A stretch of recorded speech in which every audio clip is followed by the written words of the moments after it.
Good morning students, welcome back to online classes of analog communication. This is Aisha Sultana, assistant professor of AC department from ISL Engineering College.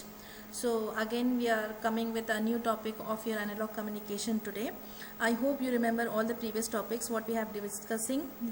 Okay, so what was the last topic we have discussed? That is your single sideband suppressed carrier, single sideband modulation, right? So we have seen what is single sideband, what was the advantages, why we have gone for the single sideband, isn't it? So once again I'll revise with the starting one, amplitude modulation, where your modulation, what is actually modulation? Superimposing of your carrier signal over to the message signal, right? So what amplitude modulation is actually, the carrier amplitude of your carrier will be varied in accordance with your message signal.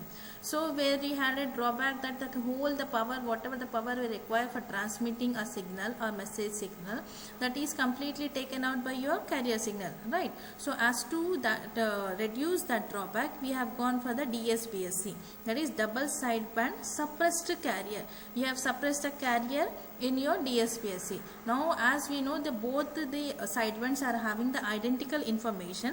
So what we are doing, we are removing one of the sideband. So that has done in your SSB, that is single sideband modulation, right? But in single sideband modulation we are having some drawbacks. First we will see what are the drawbacks of your single sideband modulation. So first thing is, it is very difficult to generate.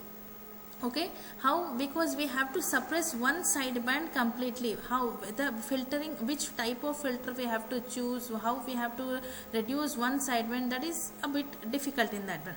And to produce this SSB signal from DSB, ideal filters should be used. Means we should work hard before in hand to know which kind of filters that are used to reduce one of your sidebands. We don't know which sideband we have to reduce, either high upper sideband or either lower sideband. It completely depends upon the application to which one we are using this. So this is the second part. And the third one is your selecting filtering is to be used to reconstruct the original filters. Whatever the filters we have used at the transmitter, the same problem will be occurring at the receiver side. The proper selective filters should be used to get your original signal. And lastly, the phase shift should be exactly 90 degrees. So what we are doing here in this modulation, we are not going to use any other transform which changes the complete phase. We are going to use a Hilbert transform which is only changing the 90 degrees phase shift, either in positive or negative terms, right?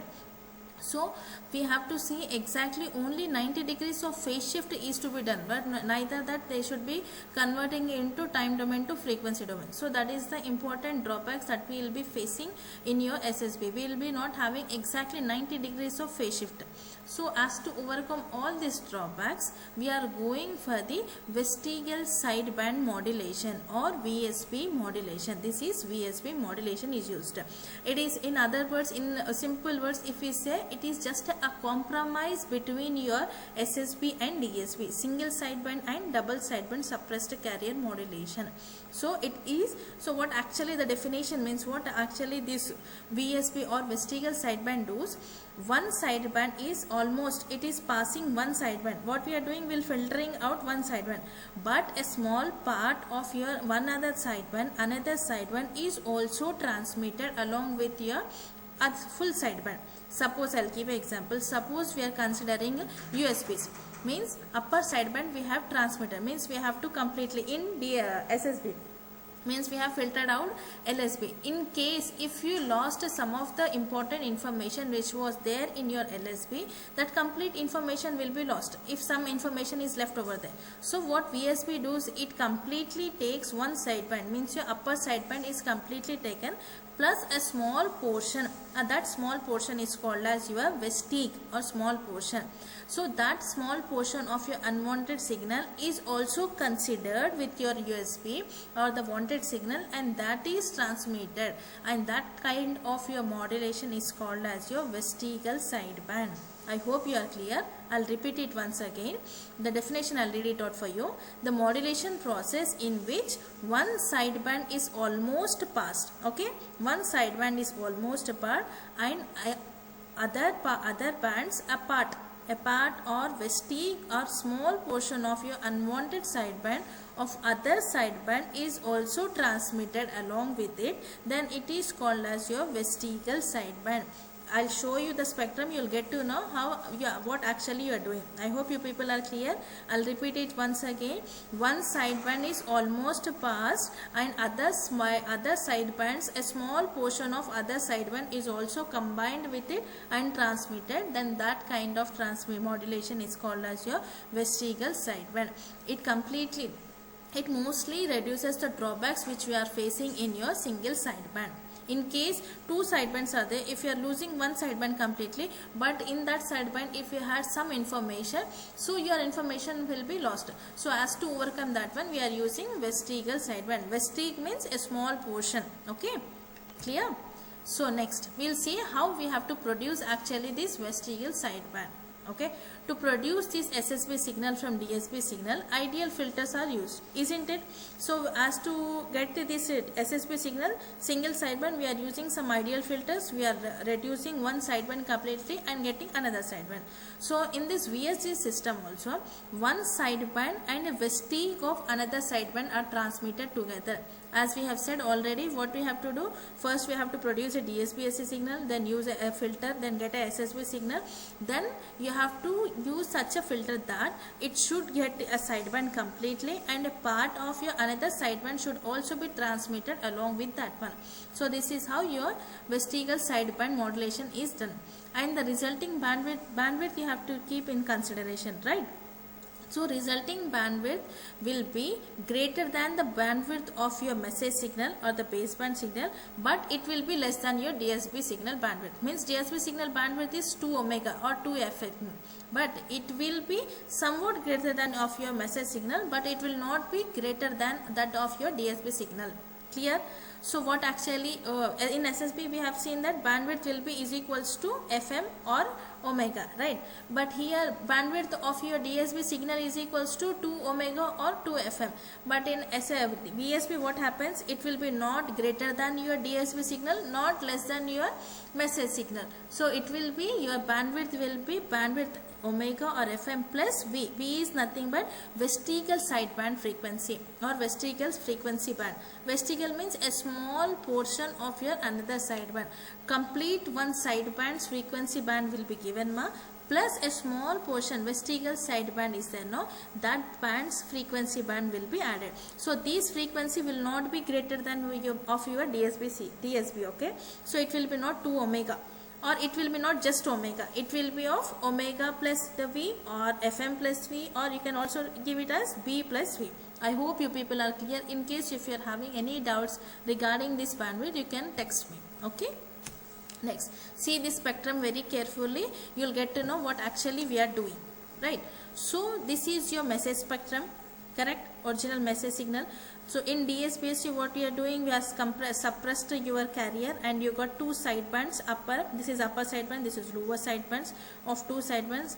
Here is your SSB signal where one of the sideband will be reduced completely. So this sideband, if you consider the lower sideband is reduced completely, this part has been removed. From here also this part has been removed.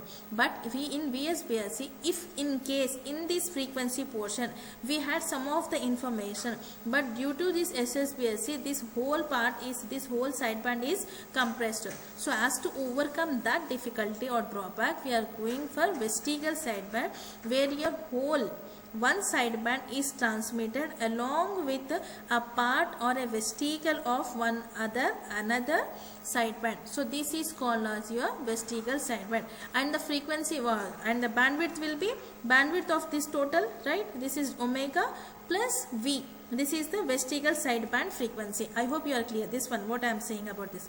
So the transmission bandwidth will be greater than of your modulating, means your message signal, but it will be less than of your DSB signal. I hope you are clear. This is your actually modulated wave, amplitude modulated wave. In DSBSC you have reduced the carrier. In SSB one of the sideband has been reduced, but in VSBSC one sideband is transmitted along with a part or a vestigial of your another unwanted sideband, which gives us some information which will be lost by using your SSBSC. I hope you are clear with this one.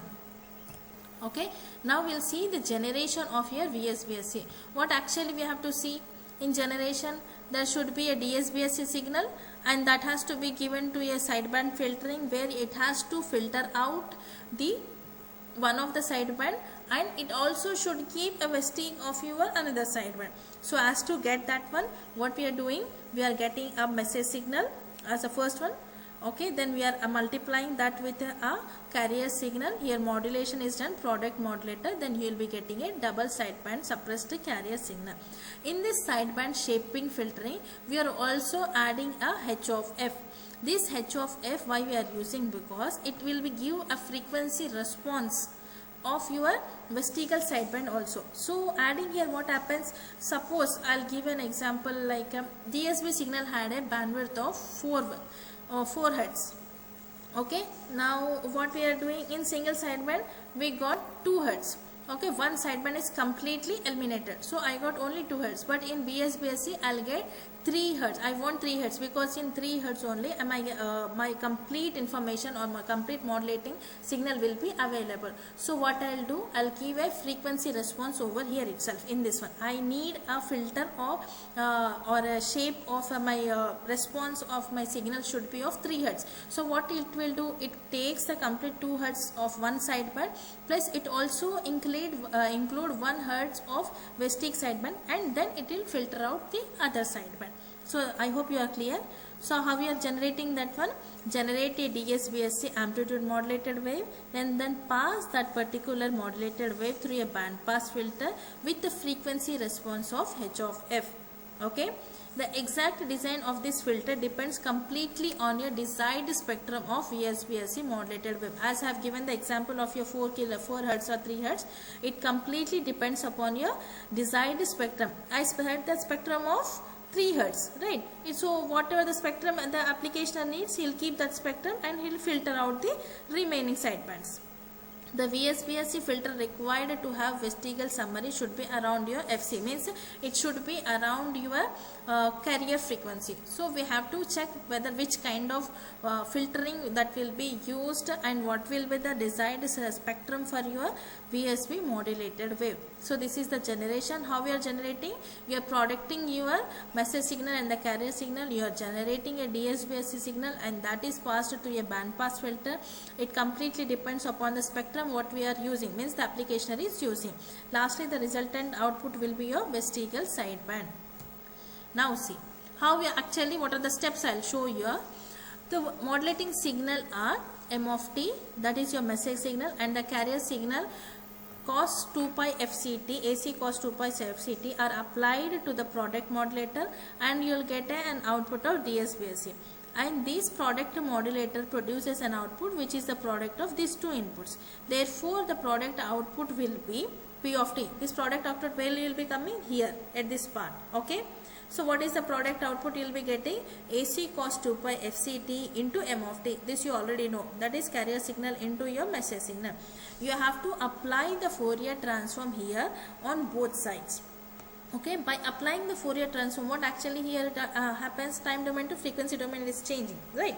So P of F is equals to AC by 2 into M of F minus FC plus M of F plus FC, total frequency plus carrier, and total frequency minus carrier. So on applying your Fourier transform, you will get the product term as your AC by 2 M of F minus FC plus M of F plus FC. Now what you have to do, as we have said, we have to add a sideband shaping filter. Here you have seen, Noma, here we are adding a sideband shaping filter, and that is given as H of F. So what I have to do, I have to multiply this H of F to this product term. So what happens here, if you are multiplying that to the product term, then your S of T or your modulated wave can be given as P of F into H of F, isn't it or not? This is a product term, means your modulation, complete signal of your message signal into carrier signal plus a shaping spectrum or the shaping filter, or the one which we are multiplying at the shaping filter h of f, that is multiplied, and this is mathematically given as your s of t is equals to p of f into s of h of f. And when you are applying this p of, actually here it is s of f, so when substituting the value of p of f, then we will get an answer of s of f is equals to ac by 2 into m of f minus fc plus m of f plus fc into h of f. I hope you are clear. I'll repeat it once again. First, what you are doing, you are producting the carrier signal and message signal and applying the Fourier transform. Okay, this was your product. For getting this vestigial sideband, what you have to do, we have to add a sideband shaping filter. There, for adding the sideband shaping filter, we are applying multiplying a term called as h of f, that is called as your sideband shaping term, and that sideband shaping term is given as multiplied to this your s of f. S of f is nothing but vestigial sideband modulated waveband, that is given as ac by 2 m of f minus fc plus m of f plus fc into h of f. Clear? Now what actually, now we have to, that we have seen the time frequency domain representation, the spectrum of that one. Now we have to see the time domain representation of your VSBSC. Okay, now this time domain representation of your VSBSC signal is given as Si of t into cos 2 pi fct minus Sq of t into sin 2 pi fct. Here Si of t and Sq of t are the in phase components and the quadrature phase components which are used here. These in phase components and quadrature phase components are in your Hilbert transform. This is the reason we are going for the Hilbert transform. Here what happens, we are not going to change the domain. Instead of that one, we are just changing the frequency response. Phase shift will be changed in terms of plus of minus 90 degrees. See here ma, what is the quadrature phase? Quadrature component is nothing but a periodic signal differs by 90 degrees. Means for every periodic signals we are differing it with the 90 degrees depending upon the frequency components, right? So these are the in phase component where the signals are offset in phase. If they are offset, they are not in phase in a particular in pi by 2 radian, so in that time we will go for the in phase component. So we are overall is we are having in Hilbert transform, we are having two components. What is in phase component, one is quadrature phase component. In quadrature phase, why we are going means periodic signal, for every periodic signal we will go for a 90 degrees of phase shift. So we have to check this VSBSC can be obtained by getting your in phase component and quadrature phase component. The in phase component can be obtained from S of t. This is S of t. First multiplying S of t by cos 2 pi fct, then passing the product, that product to a low pass filter. Then you will get a in phase component. For getting a quadrature phase component, what you have to do, you have to multiply the S of t, your modulated wave, with cos 2 pi sin 2 pi fct, and then pass that product through a low pass filter. So by that one we are getting this your time domain representation of your VSBSC wave. Now see, I have given you over here, this is in phase component. This is Si of f is given as S of f minus fc plus S of f plus fc, where omega should be less than f or less than w. Elsewhere they will be getting this one. This is your image. These are for the real part. For real numbers or the real part, we are going for the in phase. For the imaginary ones, we are going for the quadrature phase. So when we are substituting this value, now see the spectrum how actually it will shown. I am applying the Fourier transform. You have already got this function, right? You remember over here. This is your S of f, the value or the VSBSC signal that we have got from the modulation, right? So in time domain representation, I am considering that formula. S of f is equals to 1 by 2 AC into m of f minus fc plus m of f plus fc into h of f. Now what I will do, I will replace this f with f minus c. Remember this one ma, I am talking about this one. This f, the starting f, I am replacing it with f minus fc. If I replace this f minus fc, then what I will get over here?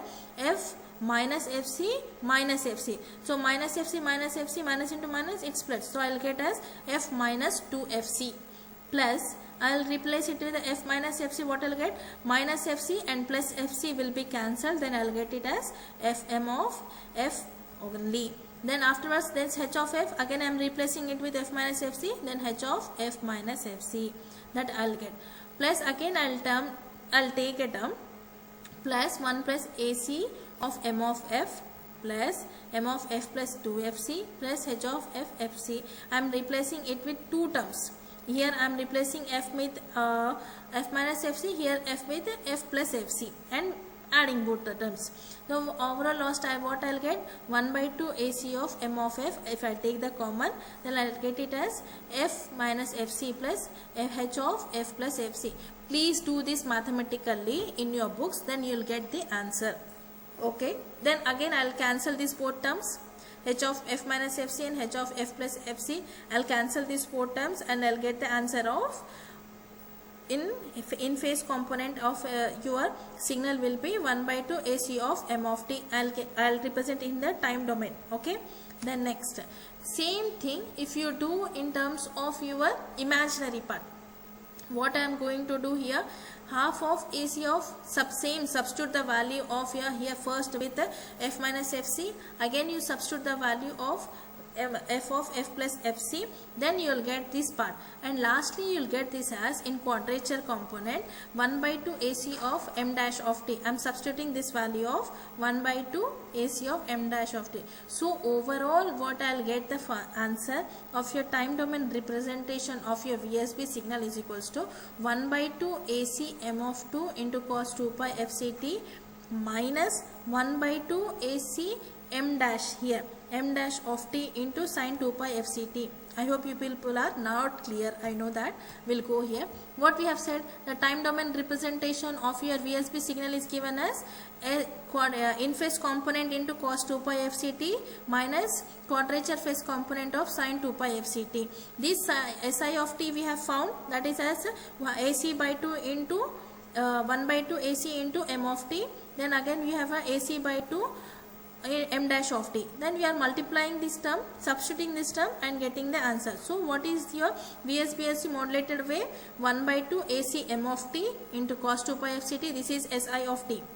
Then 1 by 2 AC M dash of T into sin 2 pi FCT. So the time domain representation of your VSB modulated wave or the vestigial sideband wave is given as your 1 by 2 AC M of T into cos 2 pi FCT minus 1 by 2 AC M dash of T into sin 2 pi FCT.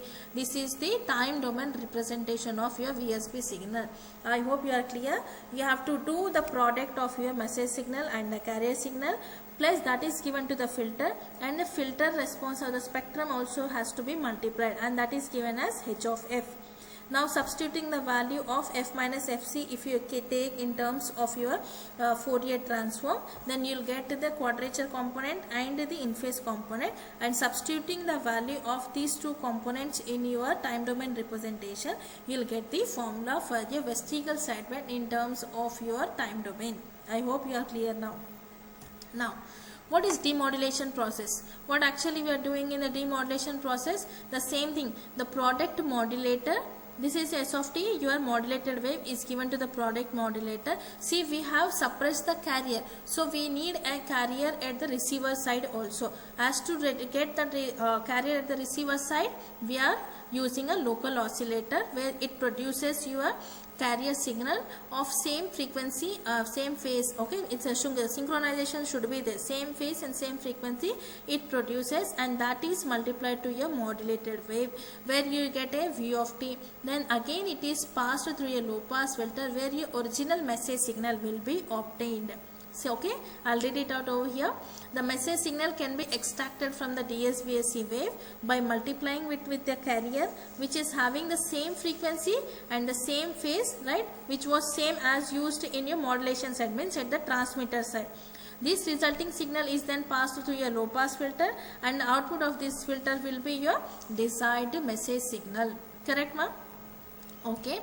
Now see what are the advantages. First, see the very main important advantage is your reduction in your bandwidth. Of course, the bandwidth is reduced when comparative with your DSP-SC.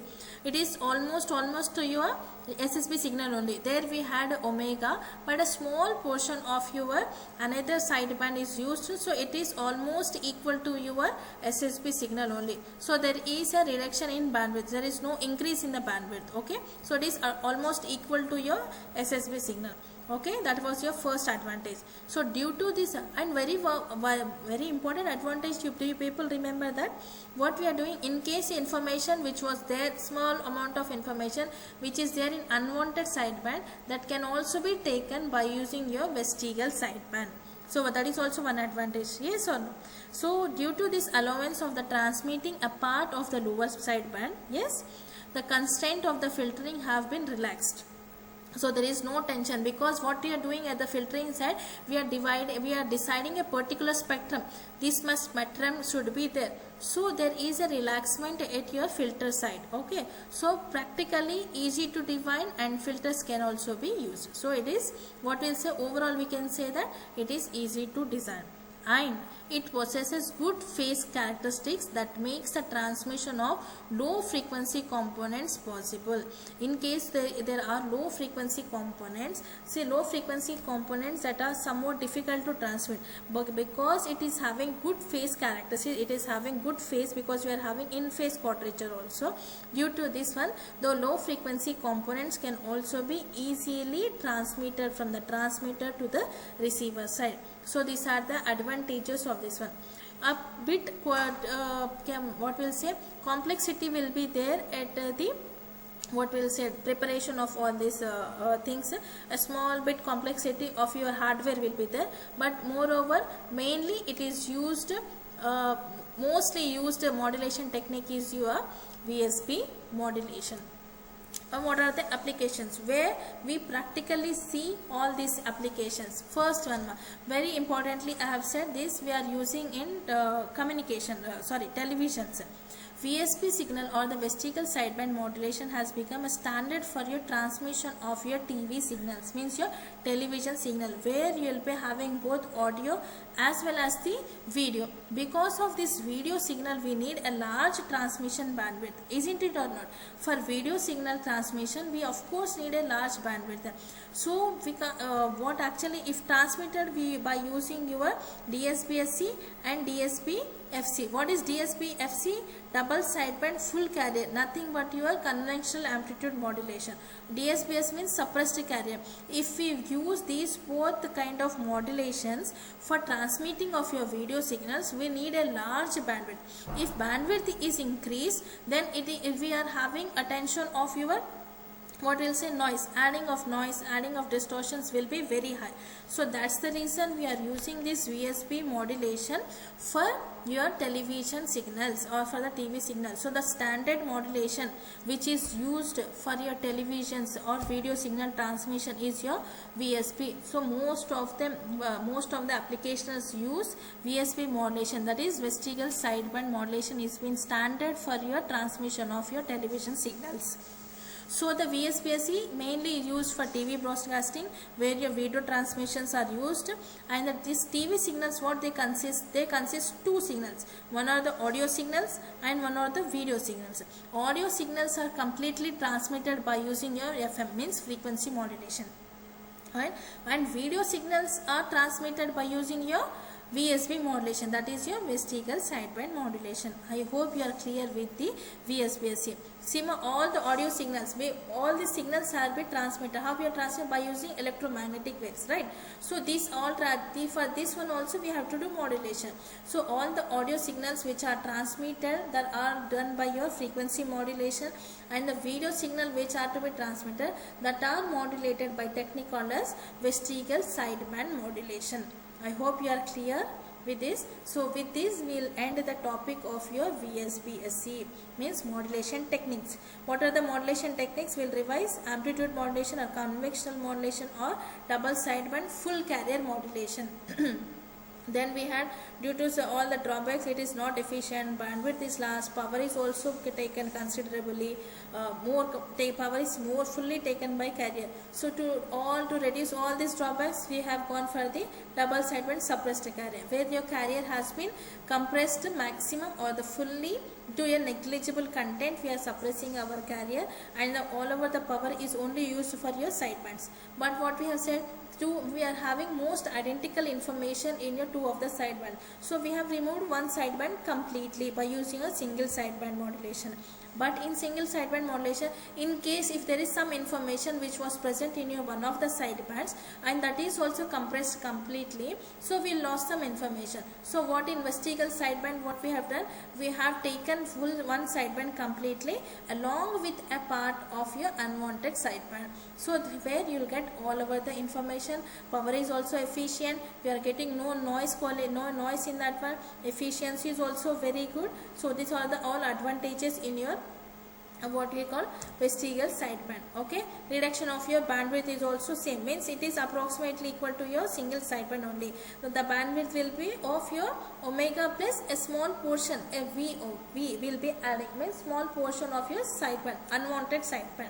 So how we will getting this unwanted sideband filtering? We will be adding some spectrum that will be already in your bandpass filters.